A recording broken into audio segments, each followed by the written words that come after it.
جس چیز کی شریعت کو حاجت ہے اس شریعت کے معیار پر آپ کو پورا اترنا ہے. اگر آپ اس معیار پر پورا اتر رہے نا تو یہ بھی کہے آپ کی قربانی ہے. جیسے مثال کے طور پر آسان سی سمجھنے کے لیے، نماز پڑھنے کا کس نے حکم دیا؟ اللہ تعالیٰ نے دیا ہے نا. تو اگر بندہ اللہ تعالیٰ کے فرض سمجھ کر سارے اپنے کام کاج چھوڑ کر ایک دن کے اندر وہ 60,000 روپے کماتا ہے، سیٹ کہتا ہے تم نے نمازوں کی چھٹی نہیں کرنی، لیکن کیا ہے وہ بندہ کہتا ہے بھئی 60,000 باڑ میں جائیں، میں رب تعالیٰ کا فرض ادا کروں گا، پھر چاہے تم مجھے کم دے دینا. قربانی تو اس نے دی نا. دیکھو کمایا بھی سب کچھ کیا، لیکن کیا اللہ تعالیٰ کا جو فرض ہے نا اس کو رائگاں نہیں دیا، کہا کہ میں یہ ادا کروں گا. تو قربانی وہاں پر اس طرح ہر لحاظ سے شریعت ہم سے یہ تقاضا کرتی ہے کہ شریعت جس چیز کا آپ سے تقاضا کر رہی ہے اس معیار پر بندہ پورا اتر رہا ہے نا، تو یہ کیا ہے یہ بھی شرعی اعتبار سے آپ نے بڑی قربانی دی ہے. اب جانور کی قربانی الگ ہے، وہ آپ نے اپنی قربانی دی کہ آپ نے وقت دیا، یہ الگ ہوا، جان دی وہ الگ ہوا، مال دیا وہ الگ دیا، کسی کی ہاں میں ہاں ملایا شریعت کو فائدہ ہوا، یہ الگ ہوا.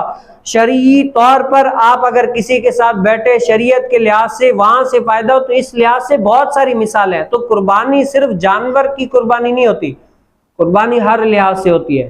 جس چیز کا شریعت آپ سے تقاضا کرتی ہے اگر آپ اس معیار پر پورا اتر رہے نا تو شریعت آپ سے جو قربانی کا تقاضا کر رہی تھی وہ آپ نے کر لیا، تو کیا آپ شریعت کے معیار پر پورا اتر گئے.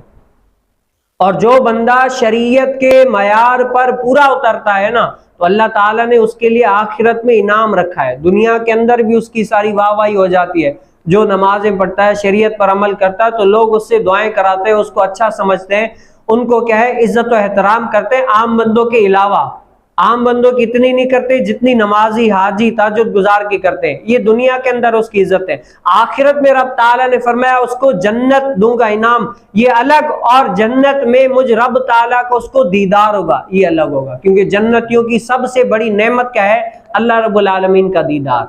یہ سب سے جنتیوں کے لیے سب سے بڑی جو نعمت ہے وہ اللہ تعالیٰ کا دیدار ہوگا. تو شریعت کہتی ہے جو بندہ شریعت پر عمل کرتا ہے نا تو دنیا کے اندر تو اس کی واہ واہ ہے ہی ہے، لیکن کل قیامت کے اندر بھی اس کی واہ واہ ہے. جنت میں جائے گا یہ بھی اس کے لیے سرخرو، اور قیامت والے دن رب تعالیٰ کا دیدار کرے گا یہ بھی اس کے لیے سرخرو.